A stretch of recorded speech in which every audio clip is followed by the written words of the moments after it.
Players had a very successful season, tied for second in the Pac-12, 22 wins. Unfortunately, this game did not go as planned in the second half.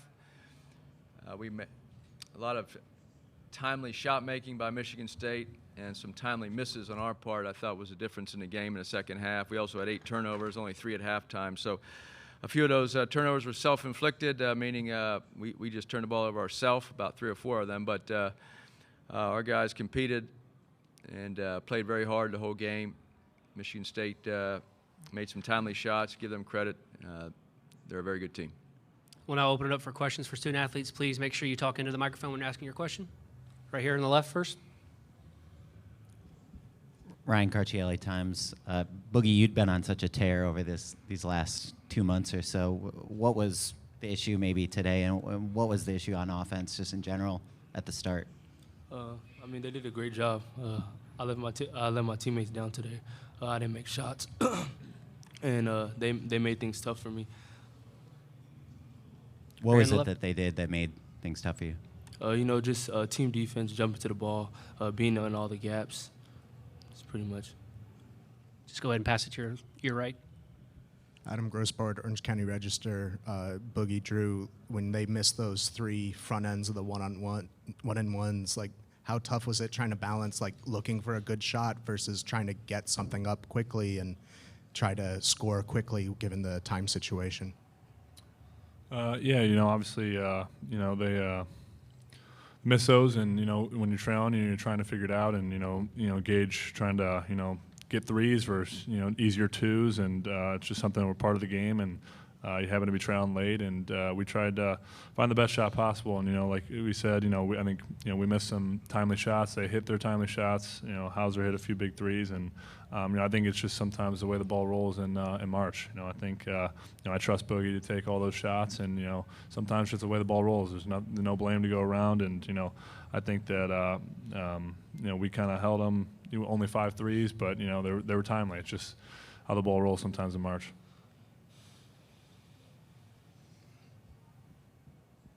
Right here, good. Ryan Cartier, LA Times. Andy, you guys had spent so much time on defending the 3 this week. What were they able to do on the interior, maybe that, I don't know if you guys weren't expecting or that they just did effectively? Well, they have good players, and so twice early in the second half, Josh was usually outstanding in ball screen coverage, and they split our big, and guard was able to get to the rim and lay it in. They were out in transition a few times, got some layups, but the fast breaks points didn't decide the game. It was points in the paint were significant. I thought we missed about 4 or 5 at the rim. I think Kobe missed that layup early in the second half, that layup uncontested. And then it was a big call. Boogie got that offensive foul at the rim. And so they did get some paint scoring opportunities, which is a little unusual for our defense because we're so good against the 2. But as Drew said, sometimes things don't go always as planned in March, and give them credit. They were able to get the rim and finished. Michael in the back. Michael Cohen from Fox Sports. Boogie, this question's for you back here on your right.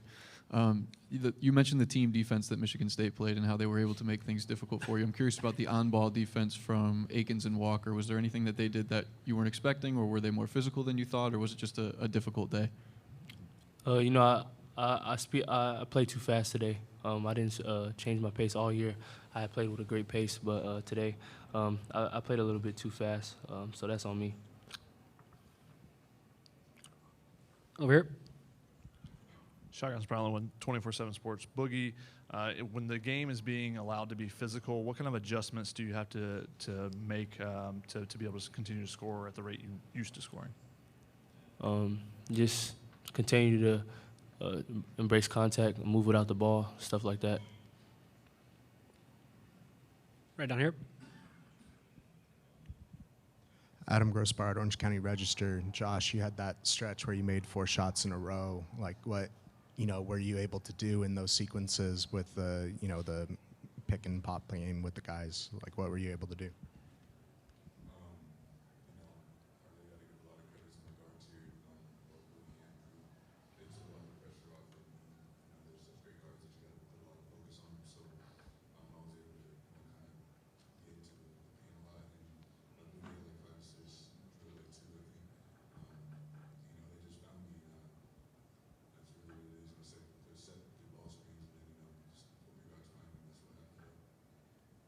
We have time for one more for players.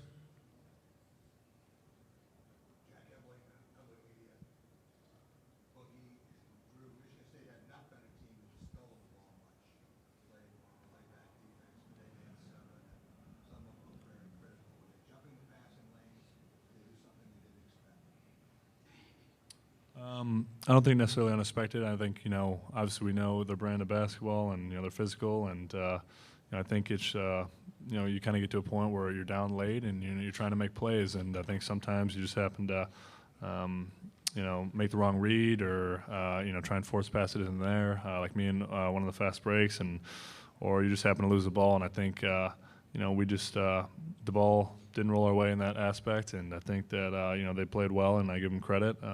They played a very solid defense, and so I think, I give them credit for just like I said, timely shots and the solid defense they played all day.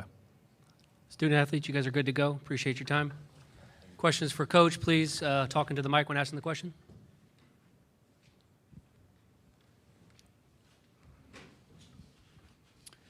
Connor Morissette, Sports Illustrated Media Group. Coach, I know Vince has been banged up for a while, but how much did you miss him scoring big, who maybe could have helped you a little bit tonight? I know Josh had a great game, but could you obviously have used Vince, did you think, tonight?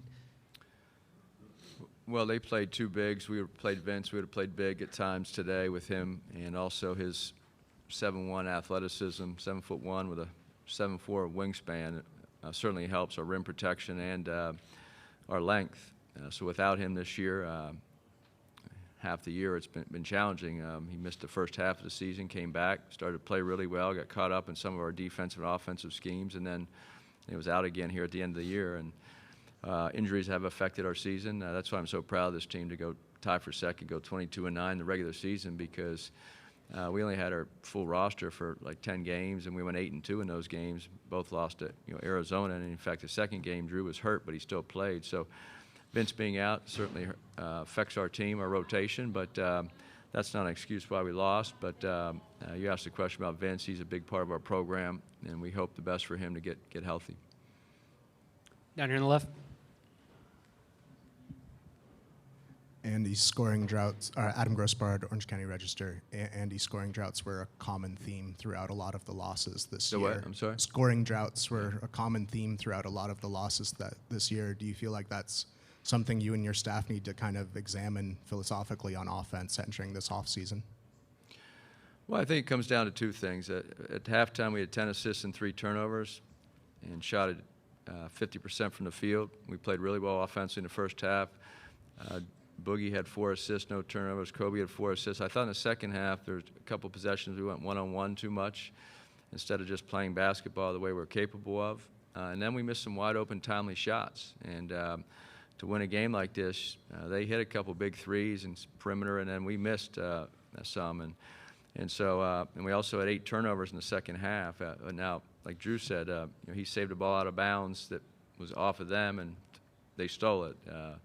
Kobe dribbled the ball off his foot late. Boogie, in the last, it was a 9-point game, and we had 6 possessions where we didn't score.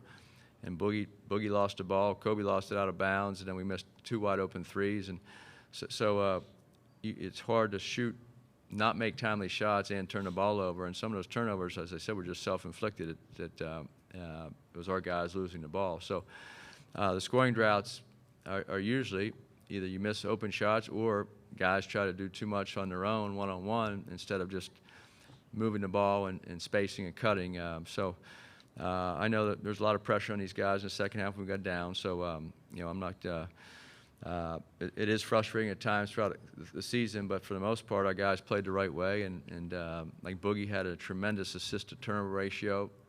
Halfway through the season to the end of the season, he was playing great basketball from a scoring perspective, but also decision-making. And that's why his assist-to-turnover ratio was probably 2.5, 3 to 1 the last 10 or 12 games. And unfortunately today, caught up to us in the second half where it just wasn't the case. And last question for Coach here on the right. Graham Couch, Lansing State Journal. Forgive me if you've already addressed this, but early in the second half, A.J. Hogarth picks up a 3rd foul for them, and they're able to move Tyson Walker to the point and make that run there. I'm just wondering the luxury you think that is for them to have a guy like that in that situation that you don't, you're not in trouble necessarily with your point guard being out for a key stretch? Well, they have interchangeable parts like our team does. That's why it was a good matchup. But I think all their guards played pretty well today. Played solid basketball, and off the ball screens, I thought both those guys did a good job. Coach, thank you for your time. Thank you.